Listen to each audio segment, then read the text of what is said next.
Hey guys, this is Comic Uno, and today we're doing our top 10 Kickstarters for May 2021. It's a pleasure to be on your show. I'm really glad to have you. I don't know much about Kickstarter. I know, I'm going to educate you, don't worry. Okay, so what are we actually doing here? Who are you? Why are there two people on a channel called Comic Uno? We're going to change it to Comic Duo. No. Hey guys, You can't take over the show. I'm going to. I'm Phil Falco. I'm the writer of Haunting. And Kat and I have a crossover that's live right now on Kickstarter between Haunting and Like Father, Like Daughter. What's it about? So, pitch for my comic, it follows Bram, a bratty teenage boy who just so happens to raise the dead wherever he goes. And he refuses to take any responsibility for his ability and the deaths that it causes. And what's Like Father, Like Daughter about? It's about a high school girl. Father left her to become a full-time superhero. Everyone in the world loves him except for her, and then she inherits his abilities. But one drunken day, we decided to make a crossover of our properties. Yeah. So what is our crossover about? How did this come about? So our crossover has my characters, Bram and Faith, crash a high school dance at Casey and her friend's high school, and supernatural shenanigans ensue. And we have superheroes meet the supernatural in a very exciting zombie and ghost-filled bash. And because we have this Kickstarter, and I do this on a monthly basis, this Kickstarter video, we decided, why not double the top 10? And for us both to discuss our top 10, we do not know each other's lists at all, which is really exciting because it's been hard to keep that in. We've been talking a lot about Kickstarter, but not talking about which ones we like. Yeah, so we are really excited about this. We also have a ton of other projects coming up as well, which I'm sure you'll see Phil's face in the future for that as well. So keep in tune with our social media. Yeah. Oh, yeah. Remember the face, indeed.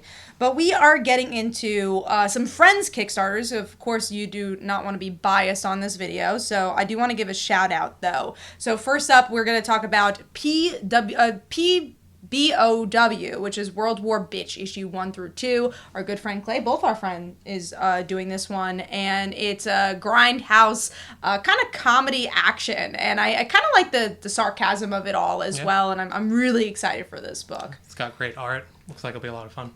Yes, and then next is Nightwolf, issues 1 through 5. I'm a huge Werewolf fan and a huge fan of Rob as well. We actually have a crossover print that is kind of announced, but we're announcing that like next week on social media, so you guys are the first ones to hear about the crossover. Yeah. It's Scooby-Doo influence, but if you like werewolves, this is definitely up your alley. It kind of puts a spin on the werewolf genre, and the artwork is so splendid for this book. And next up is Pneumatic Cases from my really good friend Brant, and it's a steampunk book. It's a couple, so if you enjoy, I guess, a slight romance angle to it, definitely go check it out. There's some beautiful covers, and it's cool because this campaign actually has issue 3 and 4 because they're trying to reach the amount to unlock both, which is interesting. I think they just unlocked it recently. No, so that's awesome. Really cool, and you get to see that with the thumbnail. Issue 4's cover is beautiful. So we do have 2 other Kickstarters from friends of mine, but I thought it'd be cool if you talked about it. So sure. Which one's next? We got Mechaton from Wells Thompson. It's a book about protecting your community, and it involves a lot of fighting giant robots, so that's awesome. And the reason we're adding is because I have a bisexual anthology coming up in the summer, I would say, and he's doing a story, which is really cool, and I'm glad that he's doing his own comic as well. Yeah, it's really great. And then the last Kickstarter we want to talk about before we get into our list is Spider-Squirrel #1. It's a buddy hero multiversal adventure. It's from a good friend of Kat's, Charlie, so definitely check it out. The art is awesome. Looks like a lot of fun.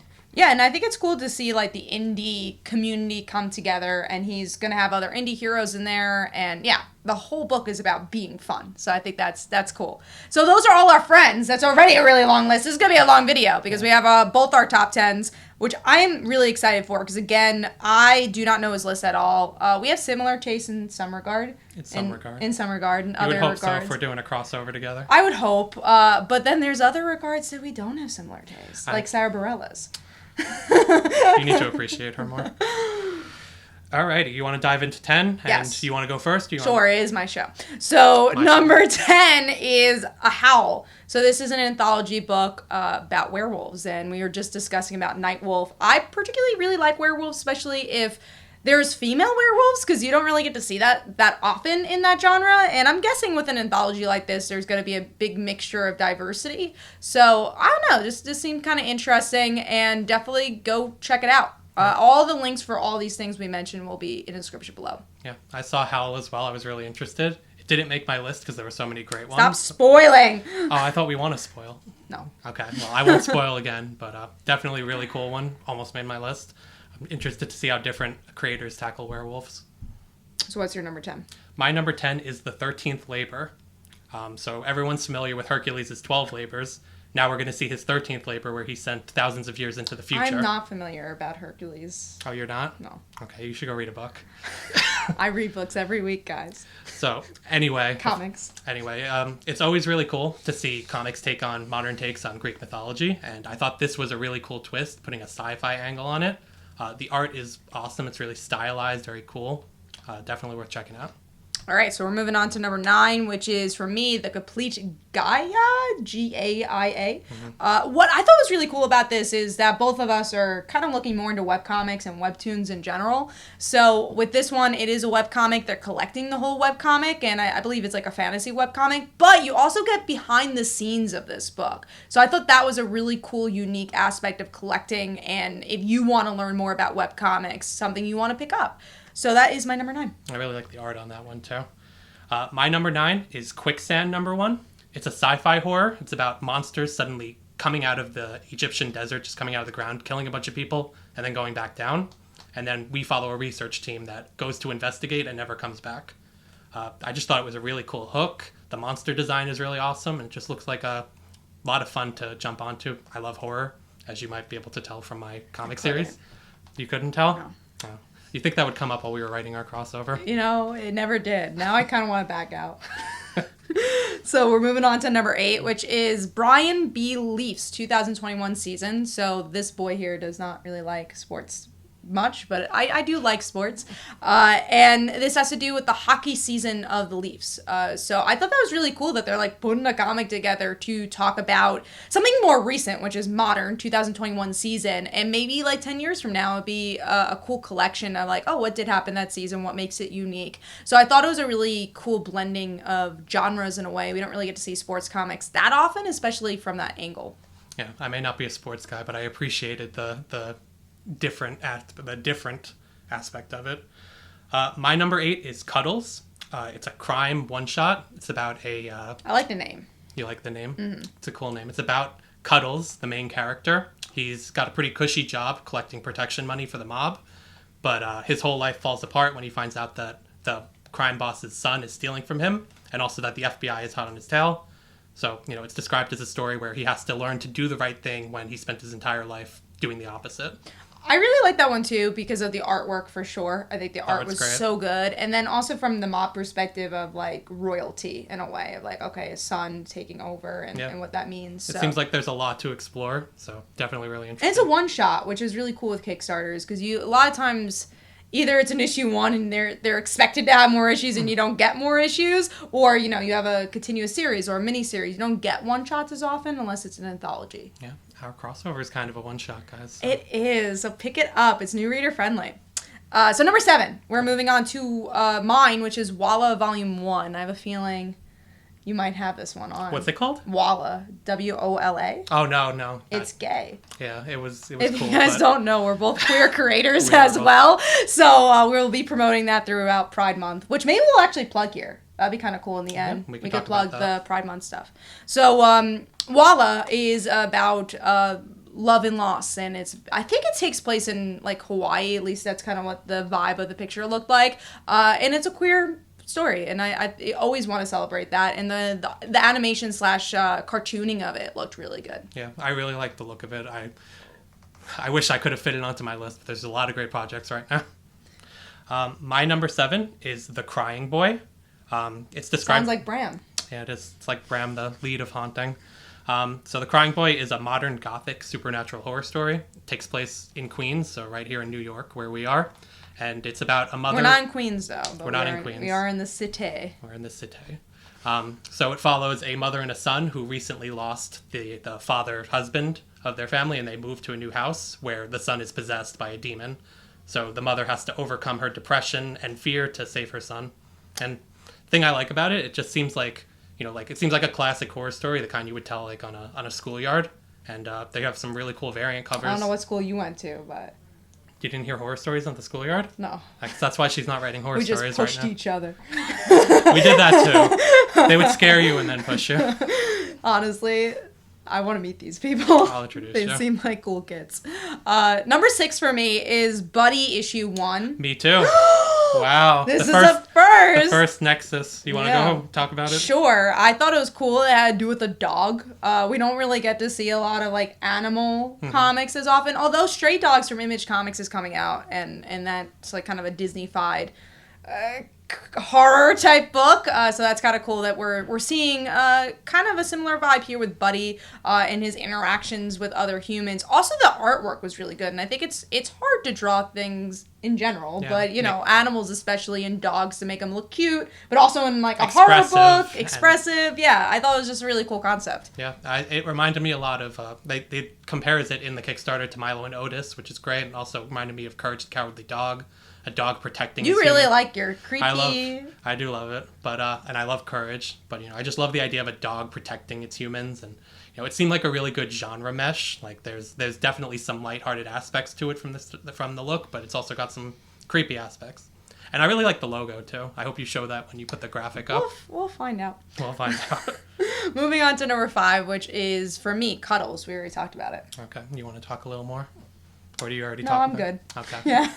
Nothing against Cuddles, but we already gushed over it. Yes. My number 5 is Damsel from Distress, numbers 2 and 3. So the first issue funded a couple of months ago, and it was a great read. It's a fantasy espionage story. It has a really likable protagonist. She's very like upbeat and cool and suave, and pretty. And pretty. She is pretty. And the art is amazing. It's by Maomora. He's one of my favorite artists right now, and it just looks awesome to and check did out. a print for you, which we were giving away in our Kickstarter. Not Yeah. giving away, but it's an add-on. Yeah, Mao did a print for us, a Halloween print. It was really great, and I'm really excited for the next issues. So we're moving on to number 4. For me, it is Tragedy, and this is an Irish assassin. So if you know my Dancer book, I love my assassins, and I thought it was a cool book. It had like really good artwork, and again, coming from an Irish perspective, I thought was very different. And dealing with the mob, I also like my mob stories. So yeah, it just kind of seemed up my alley. Strong female lead. Yeah, one of the cool ones. My number 4 is Check Please. I'm sure it's probably on your list. So Yeah. It's a queer story. This is the 4th and final issue. So each issue or volume, however they classify it, is a different year of Biddy, the main character, in his college courses, in his undergrad courses. So we're entering the final year now, and I think it's just really cool, a real cool opportunity to see like a character go through his entire college experience. And there's a lot to him. He has queer issues like we already talked about, but he seems like a really rounded character. He's a hockey player, a figure skater, a baker. So it's a lot to tackle, and it seems like a really cool book and really great art. So I agree. That was definitely a great book, and this is actually from the other volumes one of the most funded Kickstarters. Yeah. So hopefully Volume 4 beats all of its predecessors exactly. And we both want to celebrate queer books as well, and just fun romance books is really cool to see on Kickstarter, and something that's different from the mainstream. So moving on to number 3, right? That's what we're up to. Yes. And mine is Damsel in Distress. You kind of touched upon it before, but just to add pretty much everything I like about it, it's playing off of a genre of the damsel in distress, but making it a spy story, and the artwork's so good, and definitely one of my favorite Kickstarter books. Yeah, it's a great pick. My number 3 is Joystick Angels. It is a sci-fi space opera about a squadron of humans, of teenagers who are living in the last colony left of humanity, and they have to fight some parasite aliens. It's a really cool looking book. The art is great. It's got a diverse cast, and it seems, despite some darker subject matter, it seems really uplifting. I'm actually going to directly quote the Kickstarter page when they say like the moral of the story is that there's greatness in everyone, and everyone can rise to the occasion to protect themselves and the ones that they love. And sounds really cool. And for those of you who like, something out of the norm, the book actually has a custom soundtrack that they're releasing with it, so you can listen to it while you read, which is always a really cool add-on. That's cool. Moving on to my number 2, which was Check Please. So we already talked about it. Yeah. My number 2, which I'm sure is on your list, is The Deadliest Bouquet. I've been talking about this one, before it was announced. This looks so up my alley. Yeah, before we decided to do this video, she had mentioned it, so I already knew it was going to be on our list. We both knew it was going to be on our list because we both liked it. I'm like, all right, let's just talk about this one because we know it's going to be on our list. So the story follows 3 estranged sisters. They were trained by their Nazi hunter mother, and they've since become estranged. They no longer speak. But when their mother is murdered, they have to reunite to solve the mystery. The art looks so good for this book. Fantastic art. It has like a real 90s aesthetic, which is great because it takes place in the 90s, and the characters very Buffy in some ways, the look of it. Yeah, and the characters are all like very dynamic. They stand out very well. Just I recommend watching the Kickstarter video. They do like a really great profile for each character so you get a sense of them immediately. That's so cool. I love when a page really puts so much detail in, from a video to just the design. Yeah. You can really tell the detail of this page. So we are moving on to number 1, which that was my number 1. So I'm very excited for that book. Yeah, my number 1 is Let Me Out. It is a queer horror story, so mixing 2 of my favorite genres.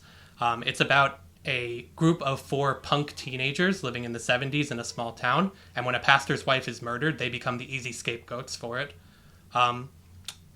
So much that I love in there. They have supernatural horror, the occult. They have to fight Satan himself, as well as a town full of bigots. And again, I'm going to directly quote the book here, just because I think he describes it better than anyone else. Our friend Matt's calling. Okay, we can ignore him. We'll call him back. It's about how marginalized folks are sacrificed at the altars of power, and what happens when a group of queer and trans friends are given the supernatural means to fight back. Just sounds really awesome. Sounds exactly up my alley, and I really look forward to reading it. Yeah, so those are our top 10 picks. We're really excited to check them all out and back them, and hopefully you guys can too. Maybe we'll do this again another time. It's definitely nice to do a video with another person because usually I'm talking by myself. I'm surprised we only had one match the exact same place. I know. We did have some similar picks, but not a lot actually. We did have a lot of differences, which was really interesting. Some variety. Some variety for sure. But definitely go check out our Kickstarter. We have a lot of projects. If you want to talk about what we're doing for Pride Month, we have some cool stuff there too. Yeah, so like Kat alluded to, we have another project coming up soon. Well, another 2 projects coming up soon. Yeah, firstly, we have a webtoon, a queer webtoon called Slice of Life coming up. We haven't officially announced it yet on social media, but on June 1st, we're going to give an exclusive, we'll reveal the cover. Well, maybe we could reveal the cover on this video. Okay. That way people could back it up. Okay, well, we'll reveal the cover on this video, and then on June 1st, we'll announce officially that anyone who backs the current Kickstarter we're running, the Haunting Like Father Like Daughter crossover, will get an exclusive preview of the first 2 chapters. Which we're planning to release around July-ish, so really right after the Kickstarter. And that cover you saw is actually the artist for the interiors as well. Yeah. We're planning on releasing as a comic too, so you guys can read it for free on Webtoons, but also there's going to be a lot of opportunities to read in advance or get a printed version, exclusive stuff there. So we have a lot of plans for it, and we're so excited. So and if you want to talk about our other project. Yeah, so Phil is helping me edit the Bisexual Bi Visibility book. And for this one, we're actually going to show a piece from each story. So there's 9 stories. So if you back up at any level for the Kickstarter, after the Kickstarter is over, we're going to show you a couple of pieces from the Bisexual Anthology. Yeah. And again, from every story, we'll show you piece of artwork. Mostly it's all gonna be artwork, but maybe it'll be lettered, maybe it'll be character designs. But every story you're gonna get a little gist with the log line of what every story is about. So you're getting a way in advance look at all of our work, which is really cool stuff that we've been working on for months. This is something we've been working on since October for the crossover, and all these other projects kind of came to life as well. Been a busy couple of months. So, Very busy. Hope you check us out on the Haunting Like Father Like Daughter crossover. You'll get some cool previews and just an awesome book in general. 44 pages. The cover artist that you see for the thumbnail is our interior artist, and she's fantastic.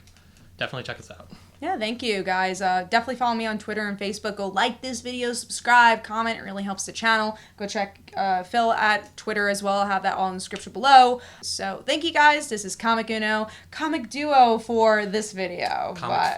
Comic Phil. But So you're just completely erasing me. As always. By Erasure. By Erasure here. But thanks, guys. See ya.